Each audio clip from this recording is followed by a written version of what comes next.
Noticias TV5. Comunicamos para el Caquetá. Hola, bienvenidos al especial de las 10 noticias del año en Caquetá. Vladimir Ilich e Ida Licelis les acompañamos para contarles cuáles fueron los hechos más destacados durante este año que termina. Se trata de acontecimientos que impactaron la economía local y hechos de orden público que se originaron en nuestro departamento y que le dieron la vuelta al mundo. Por eso hemos escogido en el puesto número 10 el paro de transportadores del servicio público urbano que se realizó durante el mes de marzo y que duró 15 días. Durante ese lapso de tiempo también se presentaron alteraciones en el orden público.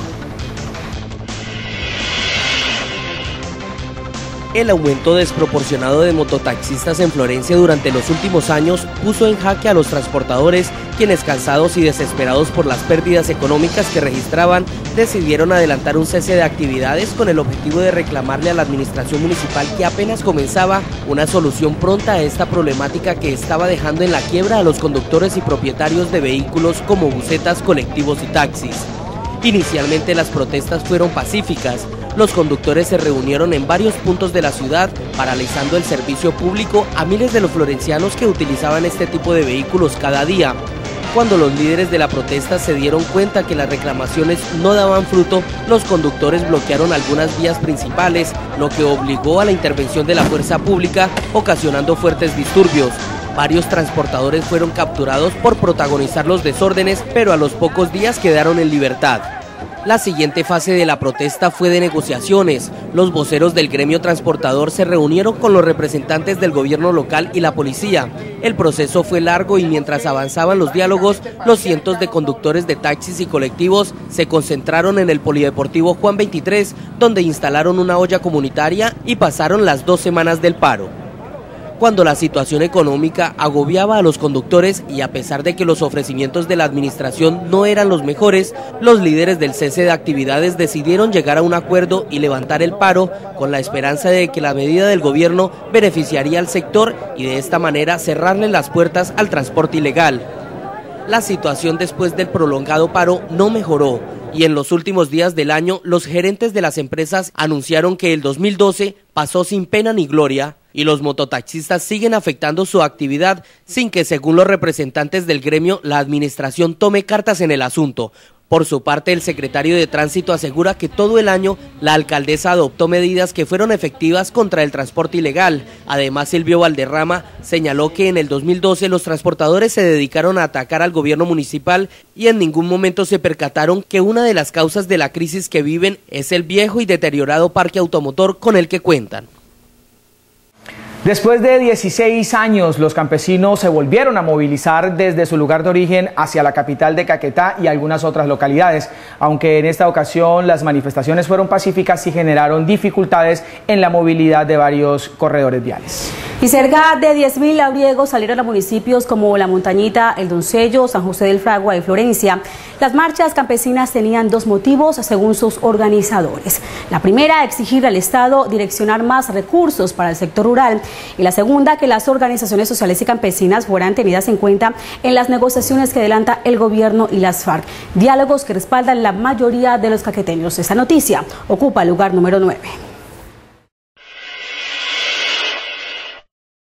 A comienzos del mes de octubre, cientos de campesinos empezaron a llegar a los cascos urbanos del Caquetá, principalmente por el norte desde San Vicente del Caguán hasta La Montañita y por la zona sur en San José del Fragua. Los labriegos pernotaron por más de 2 semanas en los municipios con el objetivo de hacerse escuchar por el gobierno nacional. En Florencia fue el punto donde más personas se concentraron con el objetivo de plantearle a los gobernantes locales las exigencias por una mayor inversión en la zona rural. Estas marchas fueron pacíficas y solo causaron problemas en el transporte intermunicipal debido al cierre de las principales vías del departamento. Voceros de los campesinos manifestaron que solo 2 objetivos causaron la movilización de tal número de habitantes de las áreas rurales de Caquetá. La primera era exigir mayor inversión y programas de beneficio para ellos por parte del gobierno departamental y la segunda, ser tenidos en cuenta en los diálogos que adelanta el gobierno del presidente Juan Manuel Santos y las Fuerzas Armadas Revolucionarias de Colombia, FARC. A Florencia llegaron unos 5.000 campesinos caqueteños, quienes realizaron 2 marchas masivas y de gran importancia. La primera procuraba por la toma pacífica de la Universidad de la Amazonia, que terminó por intervención de la policía, que impidió la llegada de los manifestantes. Y la segunda se realizó el 12 de octubre como conmemoración del Día de la Raza y para hacerse notar no solo en el departamento, sino a nivel nacional, donde también marcharon los labriegos. Terminadas estas manifestaciones pacíficas, se conoció la decisión de continuar en los cascos urbanos de Florencia, Montañita, Paujil, Doncello y San José del Fragua, hasta tanto fueran escuchados por los gobernantes de turno. Petición que les fue concedida de inmediato para que se levantaran las marchas campesinas en Caquetá. El gobernador Víctor Isidro Ramírez escuchó a los líderes de la manifestación y se comprometió a instalar una mesa de diálogo donde se conocieran las peticiones de los campesinos y trabajar en la solución de las problemáticas. Finalmente, el domingo 14 de octubre, los habitantes que participaron de las marchas regresaron a sus lugares de origen, dando fin a la movilización de labriegos. Y en enero de este año, la capital caqueteña estrenó aeropuerto. La terminal aérea, que fue construida de nuevo en su totalidad durante estos últimos 4 años, fue puesta al servicio por el presidente de la República, Juan Manuel Santos Calderón, quien, acompañado por el director de la Aeronáutica Civil, le entregó esta obra a los caqueteños, donde se invirtieron cerca de 17.000 millones de pesos. Y aparte de este impacto positivo que generó tener un nuevo aeropuerto, también se destinaron más de 3.000 millones de pesos que fueron acabados de ejecutar en los últimos días, precisamente en la adecuación de zonas verdes y parqueaderos. A esto se suma la llegada de la empresa Avianca a principios del 2012. Esta es la noticia número 8. El aeropuerto Gustavo Artunduaga Paredes fue construido de nuevo. En la terminal aérea fueron invertidos cerca de 17.000 millones de pesos en 3 años de trabajo. La nueva torre de control de 9 pisos que cuenta con los más modernos equipos de aeronavegación, el cuartel de bomberos donde los socorristas tienen todos los elementos necesarios para atender emergencias y el terminal de pasajeros que cuenta con amplias zonas comunes y modernas áreas de chequeos de pasajeros convierten al aeropuerto de la capital de Caquetá en uno de los más modernos del sur del país. Los trabajos fueron terminados en octubre del año anterior, a pesar de que esto no fue puesto en servicio porque faltaban las zonas de parqueaderos y áreas verdes. La reclamación de los caqueteños al gobierno nacional para poner en funcionamiento el terminal dieron fruto 3 meses después y el 16 de enero el presidente Juan Manuel Santos Calderón inauguró el aeropuerto, hecho que fue destacado por la dirigencia de la región como una de las obras que más proyección le daría al departamento para dinamizar su economía. El jefe del Estado se comprometió a destinar los 3.000 millones de pesos para terminar las obras de urbanismo. Finalmente, en noviembre, los parqueaderos, zonas verdes, bodegas de carga y adecuación de vías fueron terminadas y el Gustavo Artunduaga Paredes quedó listo para ofrecer el mejor servicio a los viajeros. A la inauguración del nuevo aeropuerto se unió la llegada de Avianca, una de las aerolíneas más importantes del país. La compañía decidió cubrir la nueva ruta Bogotá-Florencia-Bogotá con una frecuencia diaria. El primer vuelo se cumplió el 26 de enero. Un Fokker 50 arribó a la terminal aérea al final de la tarde y de esta manera comenzó una nueva etapa en la prestación del servicio a los pasajeros, quienes exigían una nueva aerolínea que ofreciera competencia y mejores frecuencias para llegar y salir del departamento. Desafortunadamente, no todas las noticias que se originaron en el aeropuerto de Florencia fueron buenas. El 11 de octubre, en un lamentable accidente de tránsito, falleció el administrador del terminal aéreo. El reconocido dirigente se dirigía a su lugar de trabajo y metros antes de llegar al aeropuerto perdió el control de su vehículo. Las graves heridas que sufrió el ejecutivo le causaron el deceso. Tulio Claros no alcanzó a ver terminadas las obras que bajo su administración comenzaron a ser ejecutadas. Un sector de los estudiantes de la Universidad de la Amazonia comenzó el segundo semestre del 2012 con protestas. Fueron manifestaciones en las que los estudiantes consideraban que no se estaba cumpliendo el normal desarrollo dentro del alma mater. Como las manifestaciones en contra de las directivas no obtuvieron respuestas, el presidente del Consejo Estudiantil de la Universidad de la Amazonia, Albeiro Benítez, tomó la decisión de emprender una huelga de hambre, la cual se extendió a lo largo de 45 días. A pesar de que el universitario levantó la protesta para salvar su vida, la crisis continuó. Y hace pocos días la ocupación del bloque administrativo terminó con la intervención de las autoridades y se registraron fuertes disturbios. Albeiro Benítez lideró junto a un grupo de estudiantes durante varias semanas una protesta pacífica contra las directivas de la Universidad de la Amazonia, Cuando la lucha de los universitarios no tuvo la atención esperada por parte del rector y el Consejo Superior, el presidente del Consejo Estudiantil del Alma Mater decidió emprender una huelga de hambre como mecanismo de presión y sus exigencias fueran tenidas en cuenta para así, según el líder universitario, se corrigieran algunas falencias que se registran en la Uniamazonia. El boyaco, como es conocido el estudiante, se cosió además sus labios e inició una cruzada que se extendió por 45 días. Además de la huelga de hambre de Albeiro Benítez, los estudiantes que lo acompañaron en su protesta decidieron ocupar el primer piso del bloque administrativo para fortalecer su manifestación. Los días pasaron y según el protagonista de esta historia, no se lograban acuerdos a pesar que las directivas del Alma Mater anunciaban que estaban dispuestos a dialogar. La huelga de Benítez despertó la solidaridad de dirigentes políticos, gobernantes locales y dirigentes sindicales, quienes lo visitaron y le ofrecieron el respaldo y acompañamiento. Cuando la salud de Albeiro Benítez comenzó a complicarse, varios de sus amigos e integrantes de la comunidad universitaria le pidieron que pusiera fin a la huelga de hambre para evitar poner en riesgo su vida. El estudiante accedió a la petición. En una ambulancia del Hospital María Inmaculada fue trasladado para recibir atención médica. Ya sin el líder estudiantil, otros universitarios siguieron con la protesta. Las clases de algunos programas fueron suspendidas o trasladadas a la sede centro del Alma Mater. El jueves 6 de diciembre, quienes encabezaban la manifestación en la Uniamazonia decidieron ocupar el segundo piso del bloque administrativo para, según ellos, de manera pacífica fortalecer la movilización que busca una mejor calidad en la educación. Sin embargo, lo que comenzó como una protesta pacífica se convirtió en un problema de orden público porque al interior de las oficinas se encontraban varias personas que no lograban salir del lugar. Por esa razón, las directivas de la universidad ordenaron que la policía ingresara a las instalaciones, un hecho sin precedentes en la historia del centro universitario. Los integrantes del escuadrón antidisturbios dispersaron a los estudiantes en medio de fuertes desórdenes que dejaron varios heridos y 6 líderes estudiantiles, entre ellos Albeiro Benítez, detenidos. 2 días después, una juez de control de garantías dejó en libertad a los jóvenes.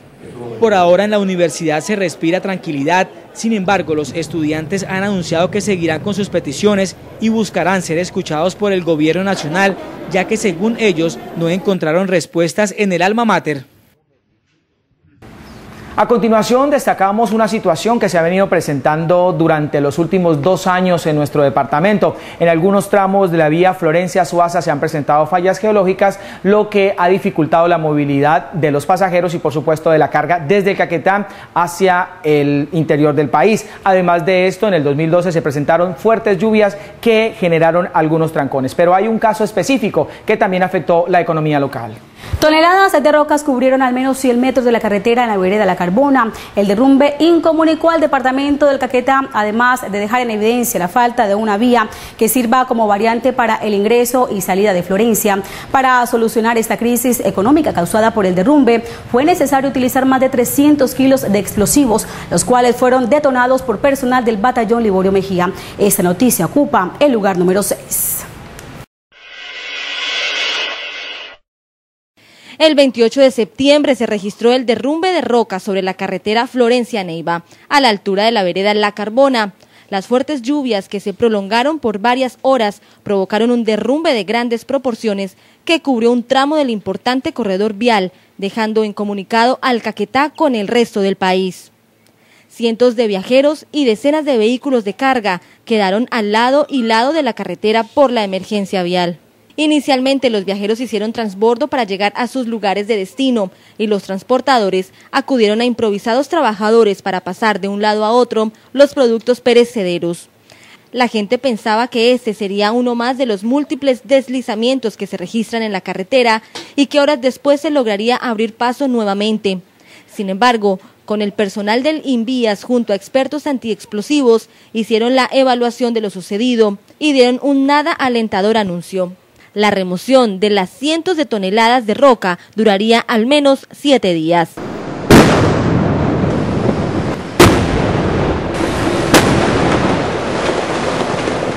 Los trabajos comenzaron el segundo día. El primer objetivo para las autoridades fue habilitar un paso provisional para vehículos pequeños y al tiempo comenzaron a utilizar explosivos tipo ANFO para destruir las gigantescas rocas que taponaban la vía. Las labores fueron, según el Ejército y el Invías, complicadas, porque el paso permanente de personas y el temor de no afectar el tubo principal del acueducto, que ya había resultado averiado con el derrumbe.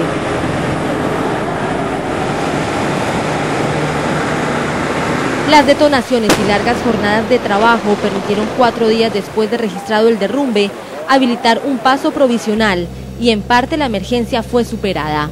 El tráfico solo se permitió a lo largo de varios días en las noches para garantizar que los trabajos avanzaran. Fueron necesarios más de 300 kilos y varias decenas de detonaciones para destruir las rocas y despejar el sitio. Cuando la situación parecía que estaba controlada, apareció una nueva dificultad. Más de 120.000 personas se quedaron sin el servicio de agua potable por 5 días mientras se realizaban los trabajos de reparación del tubo principal que fue destruido por el derrumbe. La empresa Servaf, con el apoyo de los gobiernos seccional y nacional, dispuso de un plan de contingencia para mitigar en parte la falta del preciado líquido. Los 10 días de cierre de la carretera que comunica el departamento con el Huila causó millonarias pérdidas a los comerciantes y transportadores. Además, la emergencia dejó en evidencia la falta de una variante que sirva como salida y entrada a la ciudad de Florencia. También quedó al descubierto que este corredor necesita una urgente intervención para evitar que en cualquier momento la economía de la región colapse. La madrugada del lunes 4 de junio se registró uno de los hechos más lamentables en el departamento de Caquetá. Una patrulla de la policía que atendía el llamado de emergencia de la comunidad fue atacada con ráfagas de fusil por guerrilleros del Frente Tercero de las FARC. Este atentado se registró en el barrio Simón Bolívar de la Montañita, Caquetá. En el hecho murieron varios uniformados, un bebé que estaba a punto de nacer y una reconocida partera de esa localidad. También resultaron heridos un padre y 2 de sus hijos, quienes vivían muy cerca a donde ocurrieron estos hechos. Días después, uno de los menores heridos también falleció a causa de este atentado. La protagonista de esta lamentable historia también falleció. Esta es la noticia número 5. La falta de una ambulancia en el municipio de La Montañita obligó a la comunidad del barrio Simón Bolívar a pedir la ayuda de la policía para trasladar hasta el hospital local a una joven madre que estaba en trabajo de parto y requería una atención urgente. De inmediato, una patrulla con 4 uniformados llegó al lugar para atender la solicitud. Los policías y familiares de la mujer la subieron al vehículo y cuando se dirigían al centro médico, un grupo de 5 guerrilleros del Frente Tercero de las FARC atacó con ráfagas de fusil a la fuerza pública. El ataque se presentó en pleno casco urbano del municipio. En el atentado contra la patrulla de la policía murieron 2 integrantes de esa institución, una reconocida partera de la localidad y el bebé que estaba a punto de nacer. También falleció producto de las graves heridas que sufrió su mamá. Los disparos de los subversivos también alcanzaron a 2 niños y a su papá, quienes dormían en una vivienda contra la que se estrelló el vehículo oficial después del fuerte ataque. Según las autoridades, los guerrilleros huyeron hacia la zona montañosa y cuando los investigadores llegaron al sitio, descubrieron que los integrantes de las FARC que protagonizaron el atentado habían arrendado una casa días antes y al parecer estaban planeando una acción armada, pero la llegada de la policía al sitio hizo que modificaran sus planes. La mujer embarazada víctima del atentado fue remitida a Neiva por la gravedad de las heridas, al igual que los hermanos de 7 y 9 años.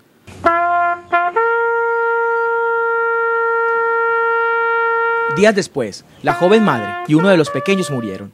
Las exequias de estas víctimas del terrorismo se cumplieron en La Montañita y generaron el rechazo generalizado de los caqueteños. Un mes después de los hechos, cientos de habitantes de La Montañita marcharon para pedir a los violentos el fin de las acciones armadas. Con camisas y globos blancos, los pobladores recordaron a las 5 víctimas del ataque contra la patrulla de la policía, que a pesar de estar cumpliendo con una labor humanitaria, fue emboscada por las FARC. La llegada a Caquetá de varias empresas petroleras comenzó a reactivar la economía local durante el 2012. Sin embargo, los atentados que se presentaron contra los conductores que llevaban el crudo desde los pozos en San Vicente del Caguán hasta Río Loro en el Huila comenzaron a generar algunos aspectos de orden público que terminaron afectando no solamente a los conductores, sino a muchos habitantes de esta región. Y los ataques de la guerrilla de las FARC fueron continuados y a pesar de los trabajos de la fuerza pública por garantizar la seguridad de los transportadores. El pasado 12 de marzo se presentó el más grave atentado que dejó 2 conductores muertos. Este hecho fue el detonante para la cancelación de las caravanas petroleras. A continuación, la noticia que ocupa el lugar número 4. La exploración de petróleo en San Vicente del Caguán no solo revivió la discusión por la zona de litigio en el departamento del Meta, la llegada del llamado oro negro también trajo consigo nuevas alternativas de empleo para cientos de caqueteños. La necesidad de sacar de la región el crudo que se produce en los campos petroleros de Los Pozos hizo que 2 empresas del departamento comenzaran a prestar el servicio de transporte. Para cumplir con este trabajo, pequeños empresarios compraron vehículos y los pusieron a rodar por las vías como una pujante ilusión de mejores días. Fueron pocos meses de buenos resultados económicos para los transportadores. La razón, a principios del 2012 la guerrilla de las FARC lanzó una amenaza contra los conductores que se movilizaban entre San Vicente del Caguán y Florencia con sus automotores cargados de crudo.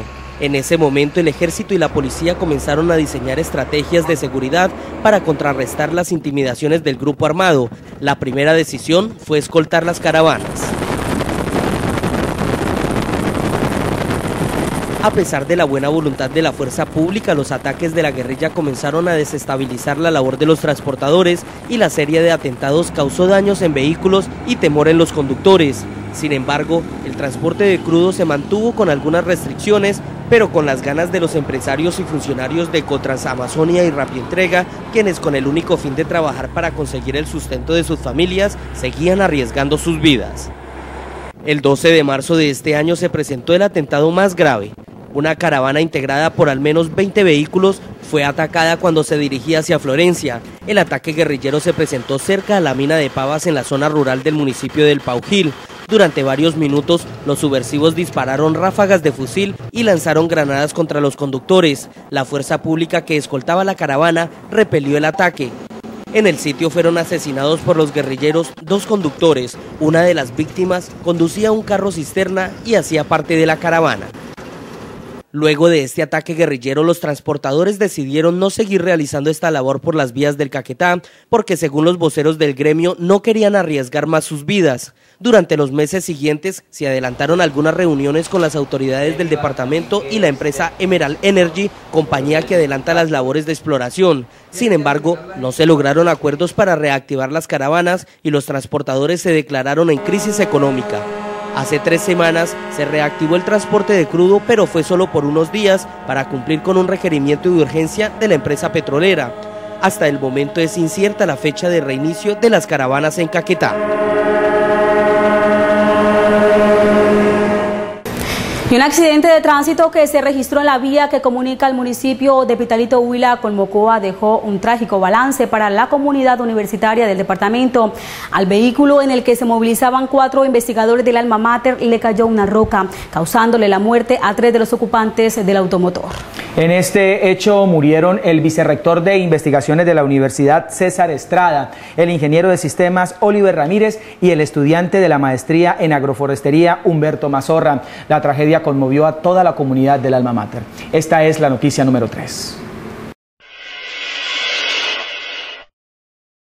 El 31 de julio, un grupo de funcionarios de la Universidad de la Amazonia viajaron a Mocoa para asistir a un foro donde la dirigencia de Putumayo iba a socializar algunos proyectos de interés para ese departamento y los docentes asistirían como asesores enviados por el Alma Mater.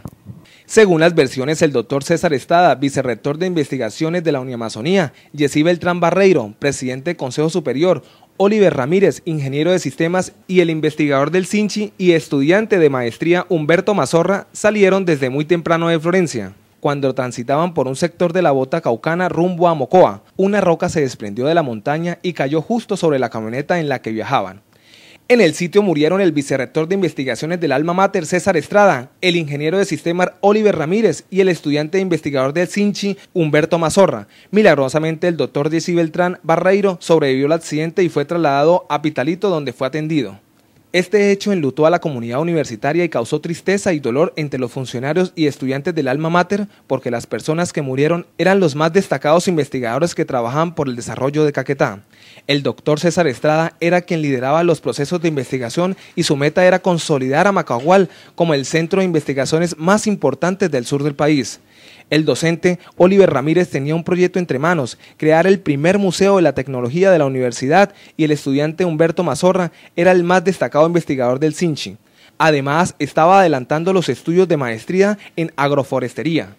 El sepelio de los funcionarios de la Universidad de la Amazonia fue multitudinario. Los florencianos y la comunidad universitaria rindieron un homenaje a las personas que durante los últimos años dedicaron su vida al desarrollo de Caquetá.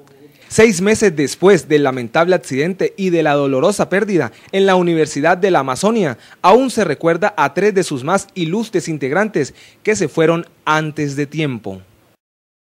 Cuando apenas comenzaba su cuatrenio al frente de la administración seccional, el gobernador de Caquetá, Víctor Isidro Ramírez, sufrió un accidente mientras se trasladaba de Neiva en el Huila hacia El Espinal en el Tolima. Según las primeras versiones, una falla mecánica originó el incidente cerca al municipio de Natagaima.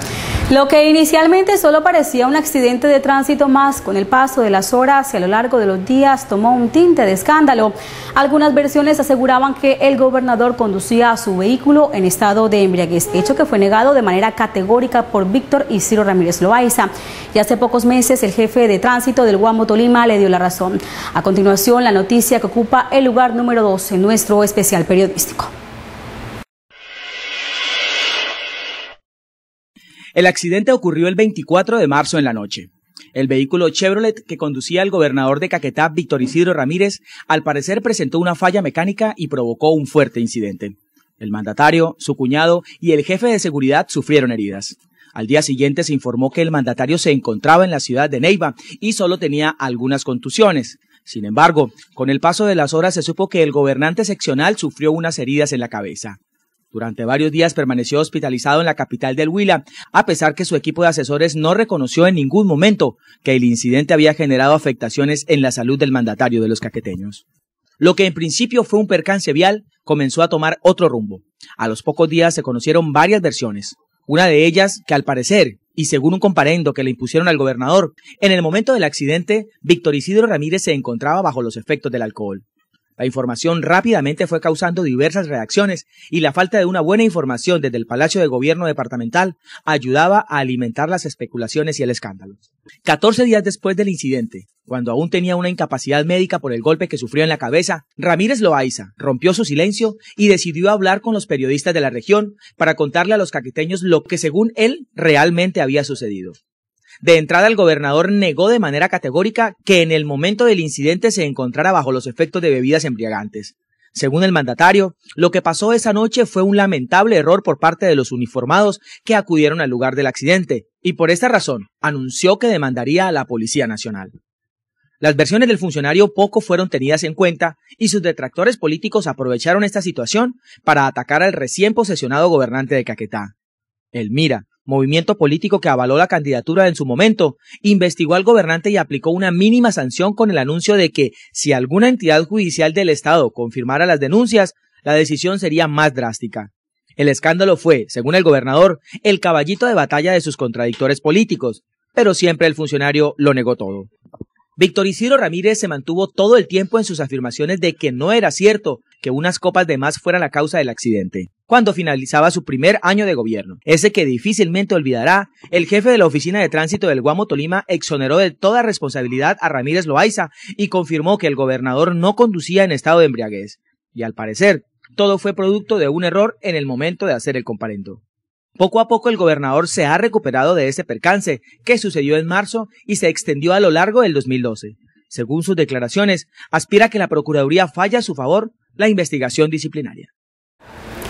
El hecho más destacado del año para Noticias TV5 fue el secuestro y posterior liberación del periodista francés Roméo Langlois. El corresponsal de la cadena France 24 cayó en poder de las FARC cuando cubría una operación antidrogas del ejército colombiano en zona rural de La Montañita. El secuestro del comunicador despertó la solidaridad entre todos sus colegas y además direccionó la atención hacia el departamento del Caquetá de todos los medios, no solamente nacionales, sino también internacionales. Finalmente, la guerrilla de las FARC decidió dejar en libertad el 30 de mayo al periodista. La liberación de Langlois se convirtió en el show mediático del año. Esta es para nosotros y para todas las personas que opinaron a través de www.tvnet.com.co la noticia más importante del 2012. La madrugada del 28 de abril, un grupo de los más expertos militares de la Brigada contra el Narcotráfico, acompañados por 4 integrantes de la Policía Judicial, salieron en varios helicópteros desde la base militar de La Arandia rumbo a la zona rural de La Montañita para adelantar una operación antidrogas Con los uniformados viajó un reconocido reportero de guerra, quien tenía como misión hacer un trabajo periodístico de la forma como la fuerza pública ataca las redes del narcotráfico en Caquetá. Al final de la tarde del sábado se conocieron algunas versiones según las cuales la operación había fallado y los integrantes de la patrulla habían sido atacados por guerrilleros del Frente 15 de las FARC. A Florencia fueron trasladados varios militares heridos y el mismo comandante de las fuerzas militares reconoció que la situación en la zona era difícil. Además, se confirmó que entre los uniformados que en ese momento se daban como desaparecidos se encontraba un periodista extranjero. Al día siguiente, la cifra sobre integrantes del ejército fallecidos y heridos fue confirmada. Un suboficial, 2 soldados y un patrullero de la policía habían muerto en los combates y el corresponsal de la cadena France 24 había sido secuestrado por el grupo armado ilegal. 2 días después del plagio del comunicador, un equipo periodístico de Noticias TV5 viajó hasta la zona de los enfrentamientos para conocer lo sucedido. En la vereda La Libertad, cerca del caserío San Isidro, se encontraron las huellas de los fuertes combates y los pobladores de la zona dieron a conocer cómo ocurrieron los hechos. Ese mismo día, una presunta guerrillera confirmó que las FARC tenían en su poder a Romeo Langlois. El secuestro del corresponsal extranjero movilizó a decenas de periodistas, quienes llegaron a Florencia para conocer de cerca la situación que vivía el corresponsal. Durante varios días se esperó la anhelada liberación por parte de la guerrilla, hecho que se dio el 30 de mayo en San Isidro, un corregimiento del municipio de La Montañita, ubicado a pocos kilómetros de donde se produjo el plagio. Una comisión encabezada por la ex senadora Piedad Córdoba recibió a Langlois. La caravana de 3 vehículos del Comité Internacional de la Cruz Roja gastó 3 horas para recorrer la trocha que comunica a la Unión Penella con Florencia. En el camino a la Libertad, el mal estado de la carretera demoró por momentos la salida de la selva del periodista, quien era esperado en Florencia por los enviados especiales de medios de comunicación nacionales y extranjeros y la prensa local. Luego de entregar algunas declaraciones en el aeropuerto Gustavo Artunduaga Paredes, el comunicador salió hacia Bogotá y días después hacia su país. Meses después del secuestro y liberación de Langlois, la cadena France 24 publicó un documental elaborado por Romeo, en donde el periodista muestra cómo sucedieron los hechos y la manera como muere un sargento del ejército, quien le cuidó hasta los últimos segundos la vida al extranjero que estaba bajo su protección. Las imágenes revelan cómo fueron los combates, donde el experimentado corresponsal vivió el momento más difícil de su vida. Muy buenas tardes, bienvenidos nuevamente a las noticias de TV5. Si usted construye una casa nueva y lógicamente le pone una puerta y usted nunca vuelve a abrir esa puerta, cuando usted vaya a los 4, 5 o 10 años a abrir esa puerta, pues eso ya ni le abre, porque los radicales libres, la corrosión, el polvo, la humedad va haciendo que eso se dañe. Esa bisagra, cuando la va a abrir, pues va a sonar como película de terror. Esto mismo sucede, pero con sus articulaciones. La gente que no se ejercita, la gente que no hace ejercicios de estiramiento, ojalá todos los días, pues es la gente que está propensa a tener problemas de articulaciones, que son realmente las bisagras de nuestro organismo. Si usted de pronto está en una fiesta y bailando muy contento y de pronto queda engatillado, tenga cuidado, porque es un problema de articulaciones. ¿Qué enfermedades se padecen con las articulaciones? Las más comunes, la artritis, que es la inflamación de la articulación como tal. Al inflamarse la articulación, que eso es muy doloroso, pues usted no va a poderse mover, las rodillas, va a levantar un brazo y le duele acá, y mueve la nuca y también le duele, y le duele todo. Y la otra es la artrosis, que es la degeneración de la articulación, y hay combinaditas, está la artritis reumatoidea, que es artritis con reumatismo, o la osteoartritis. Cualquiera de nosotros puede estar expuesto a una enfermedad de estas. Si usted sufre de alguna de estas enfermedades, quiero que sepa que en Salud Activa, con la medicina antiomotóxica alemana, la gente se está tratando esta enfermedad, desaparecen los dolores, se desinflama la gente con esta medicina que verdaderamente es un milagro de Dios, que ha llegado a Colombia, que es medicina avanzada en Salud Activa, que es un centro de una institución. Esto no es un centro médico de garaje, esto es muy serio. Está en Bogotá, Medellín, Cali, Villavicencio, próximamente en Morelia, en Michoacán, México, en donde miles de personas ya quieren comenzar a disfrutar de los beneficios de la medicina alemana. Marque los números que aparecen en pantalla. Miren, hoy por ejemplo hay un paquete que cuesta 135.000 pesos, tiene derecho a todos los exámenes en el electrodiagnóstico, tiene derecho a la consulta con el médico especializado, tiene derecho a una desintoxicación general del organismo, tiene derecho a un barrido arterial según la enfermedad que usted tenga y solamente va a pagar 135.000 pesos. Invierta en su salud, que es el mejor negocio del mundo. Y así llegamos al final de este especial periodístico con las 10 noticias más importantes del año, donde quedó condensado todo el trabajo de reportería de Noticias TV5 en 2002. Vladimir Ilich e Idalicelis les acompañamos. Los esperamos el próximo lunes 24 de diciembre en punto de la 1 de la tarde, como siempre, con toda la información regional. Hasta entonces y que tengan un feliz fin de semana. Muchas gracias por su atención.